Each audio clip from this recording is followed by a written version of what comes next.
trees. We were walking hand in hand. Oh, hi scholars. I was just listening to my favorite song. Let me turn it off. 1 second.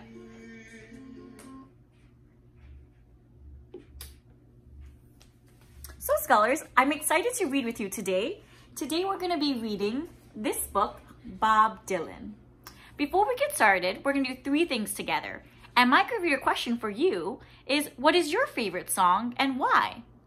And if you have a second, turn to someone sitting next to you and share your idea. Great. Well, you heard one of my favorite songs that was just playing. That song is called White Sandy Beach by Brother Is. And I really like that song because it reminds me of home and the white sandy beaches. And also the singer looks and sounds just like my brother Kainoa. So it reminds me of my family too. So thinking about your answer to the question about what your favorite song is really going to help you connect to our main character in our story, Bob Dylan. The second thing that we're going to talk about is an important word. So that important word is composing. Can you say that word with me? Composing. Composing means putting together. So for example, if you're composing a song, you're putting words together to create a song. And the last thing we're going to talk about is the genre of this book. The genre of this book is nonfiction. Means that the author wrote this book to teach us new and true facts.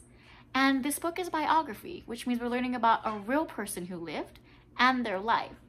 So the person we're going to be reading and learning about is Bob Dylan.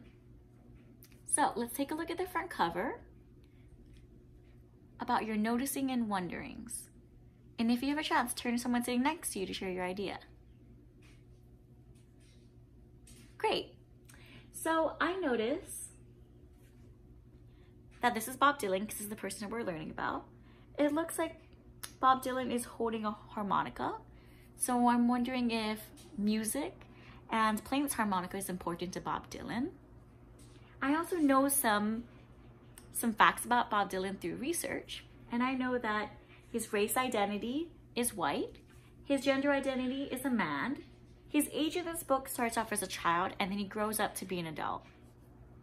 And he has ancestors from Turkey, Ukraine, Lithuania, and he has Jewish roots. So let's get started. So scholars, the good reader skill that we're going to be practicing today is making text-to-text connections. And that's when a good reader reads a book and notices things in this book that reminds them of another book they've already read. And a good reader makes those connections between these 2 books by noticing something that's the same between them. And it could be characters in these books that have something that's the same. Maybe it's a character traits or something that the characters are doing or saying. Or it could be something like the similar problems and solutions in these 2 books. So as we read this book today, scholars, I want you to be thinking about what you notice in this book that's reminding you of another book that you've already read. And we're going to be talking about those text-to-text connections when we're done reading. Great, let's get started. Dylan. Written by Maria Isabel Sanchez-Figueroa and illustrated by Conrad Rosat. Bob Dylan. Growing up in Hibbing, Minnesota wasn't very exciting for little Robert, the eldest son of the Zimmermans. Oh, so Bob Dylan went by Robert Zimmerman when he was a child. He liked to listen to music on the radio and imagined that he was somewhere else. Inspired by his rock idols, oh, that means that he got good ideas by singers that played rock music. Robert taught himself the guitar, the harmonica, and a strange instrument called the autoharp, which he played to an audience that was easily pleased. I noticed that the illustrator is showing us that he played to animals. I wonder why he didn't play to people. At school, Robert would rather be invisible than draw attention to himself. When he took a part in a talent show, the teacher turned off his microphone. Bob sounded like a dog whose leg was caught in a barbed wire. And I'm imagining what that would look like and sound like, and it sounds unpleasant. And the illustrator is showing us a person who's plugging their ears. So it sounds like the illustrator and the author are telling us that people didn't seem to like Robert's music. But that didn't stop him. He experimented with rock, blues, and country music. And at college, he found his rhythm playing old folks songs. The simple tunes were written by ordinary people who told stories about everyday life. Sounds like Robert found the music that he likes to play. That was just right for him. Robert soon started composing, or let me put it together, composing his own songs. He had a real talent for writing rhymes and making words fit to a beat. That means that he was really good at it. The songs were poetic, yet powerful, and he wrote them under his new name, Bob Dylan. I'm having a text-to-text connection. Bob Dylan is reminding me of David Bowie and how they both loved music and they both loved to write their own songs. And that's one way those two characters are the same. 1 year later, Bob dropped out of college and moved to New York. There, he was nobody. That means that no one knew him. But he had his guitar, his harmonica, and another useful instrument, a hat. I wonder what he's using the hat for. He was determined to use his hat by passing it around in bars where he played. Oh, sounds like the author is telling us that he used the hat like a bag to collect money as he played music. One day, a guy from a record company came to one of his gigs. That's like a show that he played at. He was impressed by Bob's raw force and fresh lyrics and offered him his first music contract. That means that person made an agreement to collaborate with him on his music. Times were changing and Bob's life was about to change too.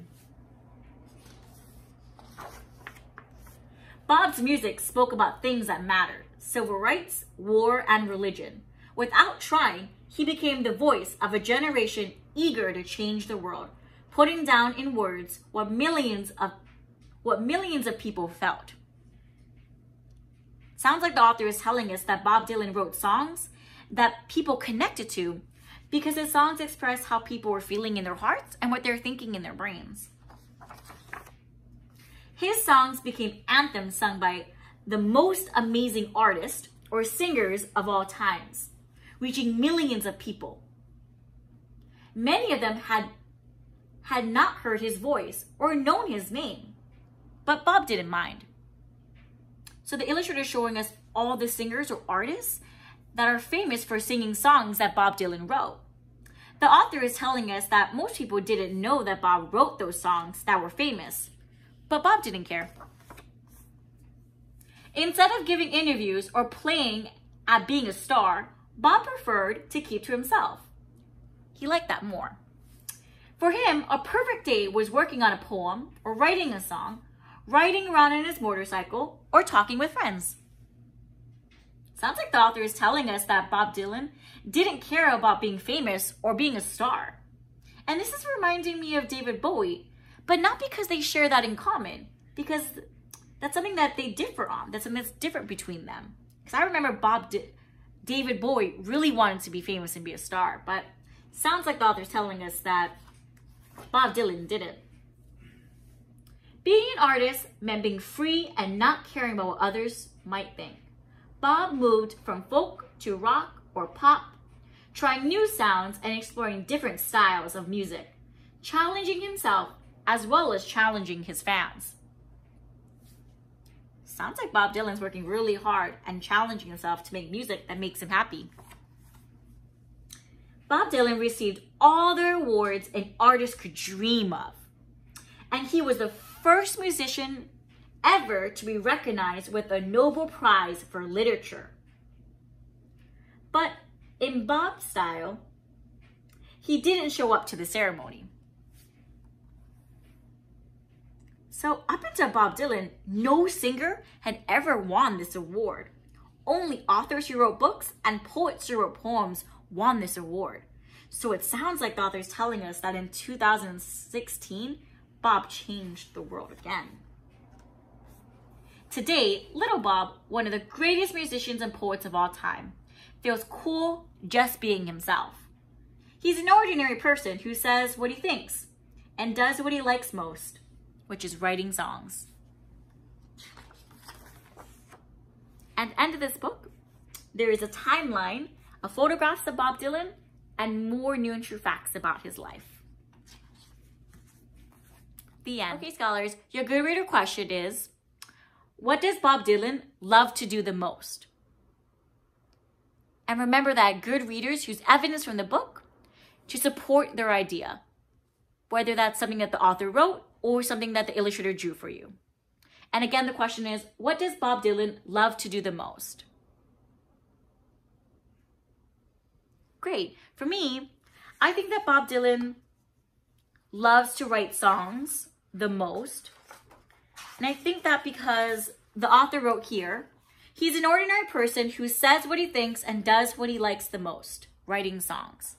And I also remember that the author and the illustrator were showing me that the songs that Bob Dylan wrote became famous and millions of people knew it.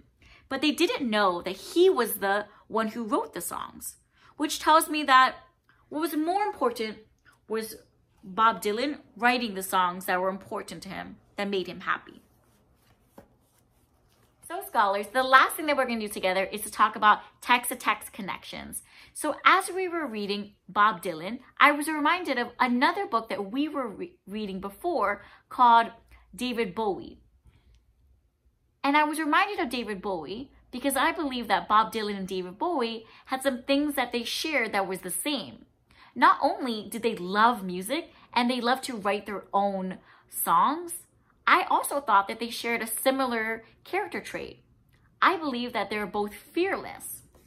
And I believe that they're both fearless because they weren't afraid to be themselves and do what they love. So I drew a picture. I wrote the titles of the books that I was making a connection to, who was also the names of the two people that we were studying. I drew a picture of them writing songs and musical notes to show that they were singing the songs that they were writing. And I wrote a sentence to describe my text-to-text connection. They both were fearless because they were not afraid to be themselves.